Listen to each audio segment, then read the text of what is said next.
அன்பானவர்களே, அன்பு வணக்கங்கள். நாள்தோறும் தொடர்ந்து இந்த சேனலை பார்த்து வருகின்ற உங்களுக்கு என்னுடைய மனமார்ந்த நன்றிகள். ஒரு அன்பர் குருஜி, என்னுடைய தாயார் இறந்து 8 மாதங்கள் ஆகிறது. அவர்களுடைய ஆன்மா சாந்தி அடைந்திருக்குமா? அவர்கள் மறுபிறவி எடுத்திருப்பார்களா என்று ஒரு கேள்வி கேட்டிருக்கிறார். இறந்தவர்களுடைய ஆன்மா மறுபிறவி எடுத்திருக்குமா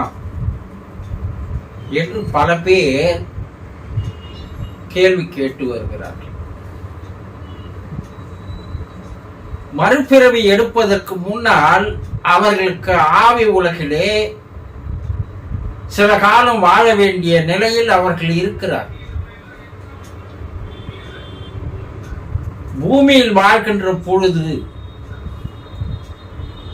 நம்ம எந்த நிலையில் வாழ்ந்தோம், நம்முடைய வாழ்க்கை முறைகள் எப்படி இருந்தது,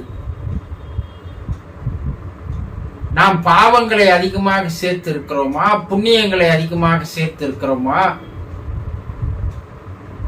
அன்பை சேர்த்து இருக்கிறோமா, அருளை சேர்த்து இருக்கிறோமா,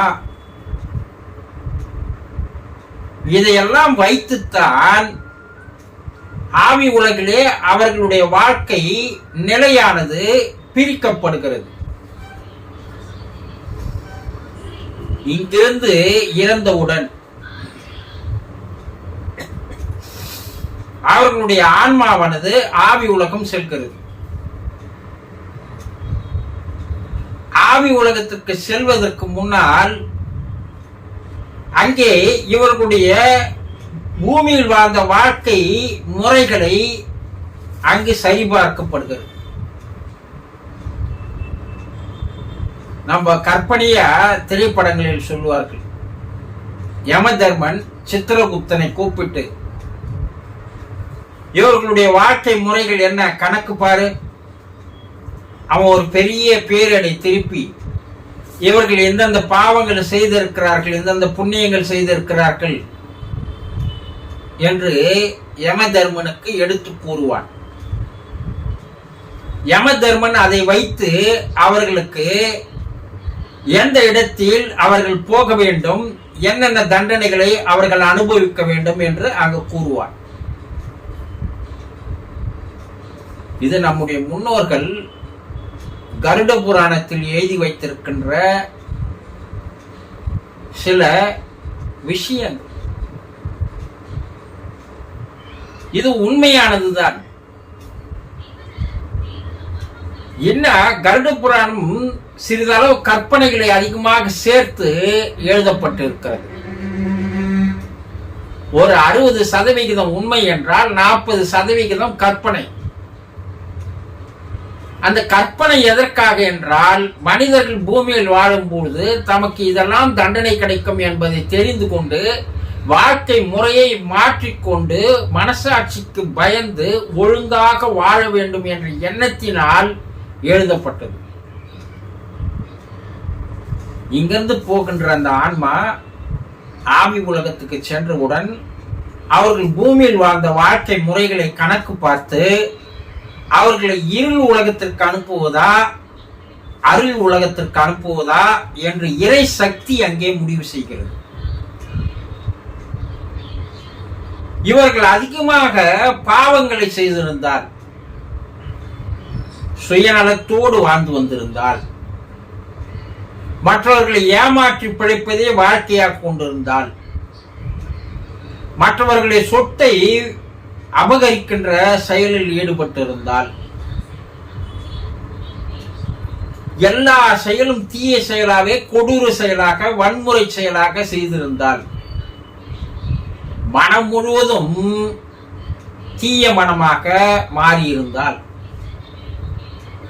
அவர்கள் அங்கே இருள் உலகம் என்று சொல்லக்கூடிய நரகத்திற்கு அனுப்பப்படுகிறார்கள். நரகத்தில், அந்த இருள் உலகத்தில் ஆவி உலகம் என்ன சொல்கிறது என்றால், 3 நிலைகள் அங்கே இருக்கிறது. நரகத்தில் 3 நிலை இருக்கிறது. இதை நம்முடைய முன்னோர்கள் 3 லோகங்கள் என்று சொல்லுவார்கள். ஆவி உலக ஆராய்ச்சியில் என்று அது 3 நிலைகளாக ஸ்டேஜ் என்று சொல்கிறார்கள்.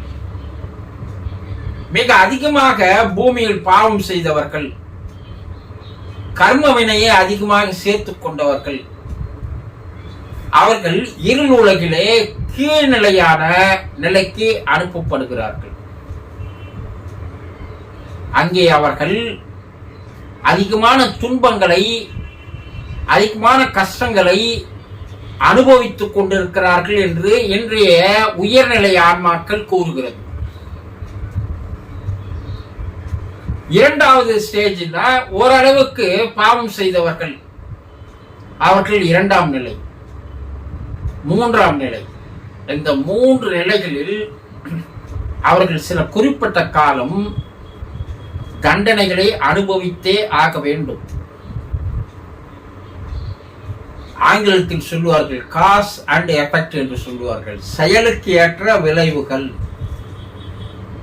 இவர்கள் பூமியில் வாழ்ந்த செயலுக்கு ஏற்ற விளைவுகளை அனுபவித்தாக வேண்டும் அல்லவா? மொத்த தவறையே செய்து இருக்கிறான், மற்றவனை ஏமாத்திக்கினே இருக்கிறான், மற்றவன் சொத்தை பிடிக்கினே இருக்கிறான், லஞ்ச பணமா வாங்கி சேர்த்துனே இருக்கிறான், அதிகாரத்திற்கு அரியணையில் அமர்வதற்காக அநியாயங்களை அக்கிரமங்களை அதிகமாக செய்யறான் என்னெல்லாம் இவனை மன்னித்து உடனேயே அடுத்த பிறவி தந்து விட்டால் இறைவனுக்கு அங்கே என்ன மதிப்பு இருக்கிறது? நம்ம என்ன நினைக்கிறோம், பூமியில கெட்டவன்லாம் நல்லாதான் வாழ்ந்துன்னுக்கிறான், நல்லவன் தான் ரொம்ப கஷ்டப்படுறான் சொல்றேன் இல்லையா? கெட்டவன் பூமியில் நன்றாக வாழலாம், ஆனால் அவன் மேலே சொல்லும் போது, அவன் இருள் உலகினுடைய கீழ்நிலைக்கு செல்லும் போது அவன் அனுபவிக்கின்ற துன்பங்களை, துயரங்களை, கஷ்டங்களை, கவலைகளை, வேதனைகளை ஆவி உலகில் இருக்கின்ற உயர்நிலை ஆன்மாக்கள் பூமியில் இருக்கின்ற ஆவி உலக தொடர்பாளர்களிடம் எடுத்து கூறும்போது அது நரக வேதனையாக இருக்கிறது. இங்க அவங்க சந்தோஷமா இருக்கலாம், வசதியா வாழலாம், அதிகாரத்தில் இருக்கலாம், அகங்காரத்தில் அரியணையில் அமர்ந்திருக்கலாம், தான் பெரிய கோடீஸ்வரன், தான் பெரிய உயர் பதவியில் இருக்கிற, எனக்கு இரக்கம் என்பதெல்லாம் கிடையாது, எனக்கு பணம் தான் முக்கியம் என்று இப்போது வாழ்ந்து வருகிறார்கள் பார். இவர்கள் எல்லாம் இறந்த பிற்பாடு இவர்கள் நரகத்தினுடைய கீழ்நிலைக்கு செல்கிறார்கள் என்பது 100% உண்மை என்பதை ஆவி உலக உயர்நிலை ஆன்மாக்கள் எடுத்து கூறுகிறது. அப்ப சில காலங்கள் அவர்கள் தண்டனையை அனுபவித்து ஆக வேண்டும், கர்மாவை அங்கே கழித்துக் கொள்ள வேண்டும். இங்க நல்லபடியா வாழ்ந்தாங்க, இரக்கத்தோடு, அன்போடு, பாசத்தோடு, அரவணைப்போடு, கருணையோடு, தயவோடு எல்லா ஜீவராசிகளும் நல்லா இருக்கணும்னு அந்த ஜீவராசிகளுக்கெல்லாம் உணவிட்டு, மனசாட்சிக்கு பயந்து, இறைவனுக்கு பயந்து யார் வாழ்கிறார்களோ அவர்கள் ஒளி உலகம் என்று சொல்லக்கூடிய அருள் உலகத்தில் முதல் 2ஆம் நிலைக்கு அனுப்பப்படுகிறார்கள். அங்கே அவர்களுக்கு துன்பம் என்பது கிடையாது, கஷ்டம் என்பது கிடையாது, கவலை என்பது கிடையாது, வேதனை என்பது கிடையாது. அவர்கள் இறைவனுடைய அருளுக்கு பாத்திரமாகிறார்கள். அததான் சொர்க்கம்னு நம்ம புராணங்களில் கூறுவது. ஒளி உலகம் என்று சொல்லக்கூடிய அருள் உலகம். இதுதான் வள்ளுவர் சொன்னார், பொருள் இல்லாருக்கு இவ்வுலகம் இல்லை, அருள் இல்லாருக்கு அவ்வுலகம் இல்லை. இப்ப அருளை இங்க நம்ம வாழும் பொழுதே அருளை சேர்த்துக் கொள்பவர்களுக்கு சொர்க்கம் என்று சொல்லக்கூடிய ஒரு இறைநிலை வாழ்க்கை அங்கே கிடைக்கிறது. இவர்களுக்கு மறுபிறப்பு எடுப்பதற்கு இறைவன் என்ன செய்யறான்னா சில கால தாமதங்களை செய்கிறான். ஏன் தாமதம் பண்றான்? அவங்களை அடுத்த ப்ரொபோஷனுக்கு, அவர்கள் அடுத்த நிலைக்கு, உயர்ந்த நிலைக்கு அனுப்புவதற்காக அவர்களுக்கு நல்ல தாய் தந்தை இருக்கின்ற ஆத்மாக்களை தேர்ந்தெடுப்பதற்கு சில காலங்கள் ஆகிறது என்று சொல்கிறார்கள். அதனால அவர்களுக்கு கால தாமதம் ஆகலாம். புத்தன் பிறப்பதற்கு 100 கணக்கில் ஆண்டுகள் ஆனது, 800 ஆண்டுகள் ஆனது என்று தம்மபதம் எடுத்து கூறுகிறது. ஏன்? அவர்கள் அந்த பிறப்பு அவன் எடுக்கும் போது அவன் தெய்வ பிறப்பாக அவதாரமாக மாறி மறைய வேண்டும். அதனால தாய் தந்தையர் 36 குணநலன்களோடு இருக்கக்கூடிய தாய் தந்தையர் கிடைப்பதற்கு 800 ஆண்டுகள் ஆனதாக தம்மபதத்தில் புத்தனே கூறுகிறான். அப்போ ஒரு நல்ல ஆன்மா பிறப்பெடுப்பதற்கு பல காலங்கள் ஆகும். தீய ஆன்மா தண்டனையை அனுபவித்த பிற்பாடு அவர்கள் பிறப்பு கொடுக்கிறான் பாரு, அந்த பிறப்பு பூமியில் வாழ்ந்து வந்த பிறப்பை விட கீழ்நிலையான பிறப்புக்கு தான் அவன் அனுப்பப்படுகிறான். டீகிரேட் பண்ணி தான் இறைவன் அவனை அனுப்புகிறான். நல்ல ஆன்மா வந்தா அவங்க மேல்நிலைக்கு செல்வதற்கு உயர்ந்த ஆன்மாவாக மாறி தெய்வ நிலையை அடைந்து இறைவனிடம் வருவதற்குண்டான ஒரு அவதாரங்களாக புண்ணிய ஆத்மாக்களாக அவர்களுக்குண்டான தாய் தந்தையை தேர்ந்தெடுத்து அதற்கப்பால் தான் அனுப்புகிறார். அப்போ பூமியில் வாழ்ந்த வாழ்க்கை முறையை வைத்துத்தான் ஒருவருக்கு மறுபிறப்பு கிடைப்பது என்பது எவ்வளவு விரைவாக கிடைக்கும், எவ்வளவு கால தாமதமாக கிடைக்கும். அப்படி விரைவாக கிடைக்கின்ற அந்த மறுபிறப்பு டீகிரேட்டாக அமையும். கால தாமதமாக வருகின்ற மறுபிறப்பு ப்ரமோஷனாக உயர்ந்த நிலைக்கு அவர்கள் போகிறார்கள் என்று ஆவி உலக ஆராய்ச்சிகளிலிருந்து இப்போது தெரிய வருகின்ற உண்மைகள் ஆகும். அவர்கள் மறுபிறப்பு எடுத்து விட்டார்களா இல்லையா என்பதை நாங்கள் எப்படி தெரிந்து கொள்வது என்றால் அதற்கு சில குறியீடுகள் இருக்கிறது, சில சிம்டம்ஸ்கள் இருக்கிறது. அதை வைத்து அவர்கள் எடுத்து விட்டார்களா இல்லையா என்பதை தெரிந்து கொள்ளலாம். அது அடுத்த ஒரு வீடியோவில் உங்களுக்கு விலாவரியாக நான் தெரியப்படுத்துகிறேன். புரிந்து கொண்டீர்களா?